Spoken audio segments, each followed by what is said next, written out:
से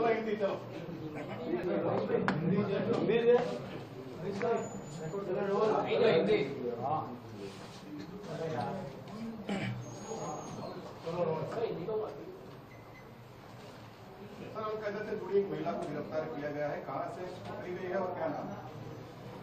देखिए, आपके ध्यान पे होगा कि लास्ट 22 जुलाई के दिन गुजरात एटीएस के द्वारा एक केस किया गया था जिसमें अलकायदा इन इंडियन सब कॉन्टिनेंट से जुड़े हुए 4 आरोपियों की अरेस्ट की गई थी। ये आरोपी फैक दिल्ली से, फरदीन अहमदाबाद से, सैफुल्ला कुरैशी मोडासा अरवली से तथा जिशान को नोएडा से इनकी अरेस्ट की गई थी और यूएपीए तथा बीएनएस के विभिन्न सेक्शंस में इनको अरेस्ट किया गया था। इन सभी आरोपियों का 14 दिन का हमें रिमांड मिला था। इस रिमांड के दरमियान जो दिल्ली निवासी फैक है, इसका जो डिटेल्ड इंट्रोगेशन किया गया तो इसके द्वारा बताया गया कि ये एक स्ट्रेंजर नेशन 2 करके एक इंस्टा आईडी है जिसके साथ एक्टिव कांटेक्ट में है।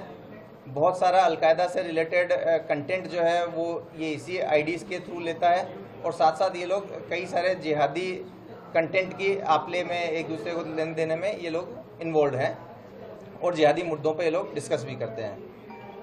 इस इंट्रोगेशन के साथ साथ जो पहले से फैक और इन लोगों ने जो वीडियो पोस्ट किए थे, फोटोज पोस्ट किए थे, इसमें भी कुछ टैगलाइंस मिली थी जिसके आधार पे जो स्ट्रेंजर नेशन 2 करके है, इस प्रोफाइल को गुजरात एटीएस की टेक्निकल टीम के द्वारा डिटेल्ड ढूंढने का प्रयास किया गया। एक टेक्निकल टीम जिसमें SP K Siddharth, DYSP Harsh Upadhyay, wireless PI Manan Ojha, Manal Shah, RC Vadvana, PR Vasava, police constable Ravi Desai वगैरह रहे। इन लोगों ने ये जो एक आईडी का जो हिंट मिला, इस आईडी को डिटेल्ड जानने का प्रयास किया। इंस्टा पे स्ट्रेंजर्स नेशन 2 के साथ साथ फेसबुक पे भी सेम बंदे की strangers of nation and stranger of the nation 2, ये टोटल 3 प्रोफाइल्स आइडेंटिफाई की गई। इसके साथ साथ इस टेक्निकल टीम द्वारा ये प्रोफाइल कौन चला रहा है इसके बारे में इन्वेस्टिगेशन किया गया और इनको जानने को मिला कि एक शमा परवीन नाम से एक महिला है जो कि आरटी नगर बेंगलोर में रहती है, वो इन तीनों प्रोफाइल को चला रही है। ये प्रोफाइल काफ़ी पॉपुलेटेड है, 10,000 से ज़्यादा हर एक प्रोफाइल में फॉलोअर्स हैं। इस आइडेंटिफिकेशन के बाद में एक दूसरी टीम बनाएगी जिसमें DYSP Virjit Parmar, PI AS Chavda, wireless PI Manal Shah, PSI Aman Patel, BJ Patel तथा एएसआई हिनाबेन मकवाना, इनकी टीम को बेंगलोर भेजा गया। इंटर स्टेट ऑपरेशन ये एक था जिसमें सेंट्रल एजेंसीज की मदद ली गई, राज्य पुलिस की मदद ली गई। इसके द्वारा जो शमा परवीन है इसको उसके निवास स्थान से पकड़ा गया, इसकी प्रारंभिक पूछपरछ की गई और जो शंकास्पद फ़ोन वगैरह थे वो कब्जे किए गए। शुरुआती पूछपरछ में इसने एक्सेप्ट किया कि वो अलकायदा से रिलेटेड कंटेंट डालती थी और जो हमें टेक्निकल डिटेल्स जानने को मिली थी उन सब चीज़ों को इसने एक्सेप्ट किया।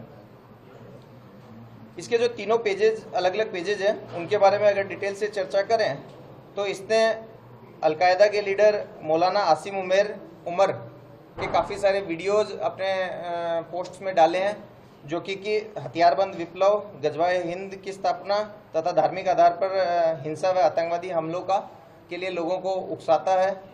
साथ ही साथ अलकायदा के इमाम अनवर औलाकी के जिहादी स्टेटमेंट्स भी जो कि देश विरुद्ध करने के लिए लोगों को उकसाते हैं वो इसने डाले हुए हैं।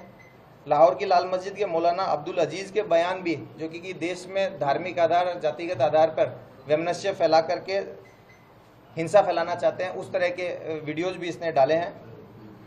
इस महिला की वहाँ से अरेस्ट करने के बाद में ट्रांजिट रिमांड पे इसको लिया गया। आज अर्ली मॉर्निंग में इसको अहमदाबाद लाया गया है और आगे इसको कोर्ट में प्रोड्यूस करके रिमांड लेकर के आगे जो भी चीज़ें होंगी आपको बताई जाएगी। इसका बैकग्राउंड क्या है सर, इस महिला का, शमा परवीन का?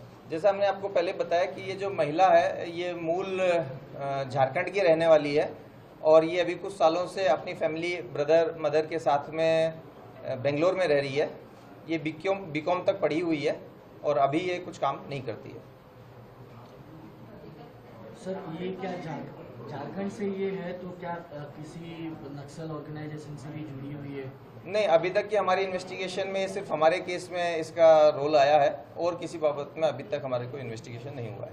पाकिस्तान से क्या कोई सीधा संबंध था इस महिला का? इसके फ़ोन को हमने इसको अरेस्ट करने के साथ ही सीज कर दिया था, पर इसका जो शुरुआती स्टेटमेंट लिया गया है उसके अंदर ये बहुत सारे पाकिस्तान के व्हाट्सएप अकाउंट वगैरह से कॉन्टेक्ट में है। इसको कोई फंडिंग होती थी पाकिस्तान से? देखिए, इसको आज सुबह ही हम लोग अभी इसको अरेस्ट करके वहाँ से लेके आए हैं। इसका डिटेल्ड इसके बैंक अकाउंट और सारी जो डिटेल्स इन्वेस्टिगेशन है वो की जाएगी, और अगर इस तरह की कोई भी फंडिंग के बारे में जानने को मिलेगा तो हम आपको जरूर बताएंगे।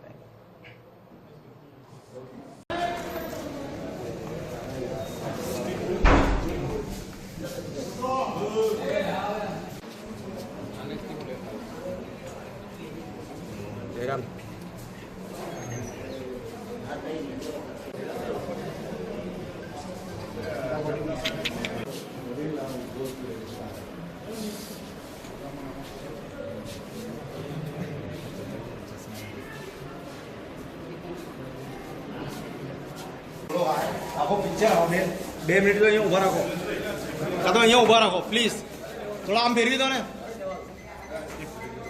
એમને કોને ફેરવી દે 2 મિનિટ ખાલી આખું પિક્ચર નહીં થોડું આમ ફેરવી દો ને દે અરે અહીંયા લાવી દો ને થોડા 2 સ્ટેપ નીચે લાવી દો ને થોડો ફોટો બની જાય થોડાક લાવો નીચે પ્લીઝ આ રેલિંગ લડાઈ છે બસ ત્યાં જ રહો છો 2 મિનિટ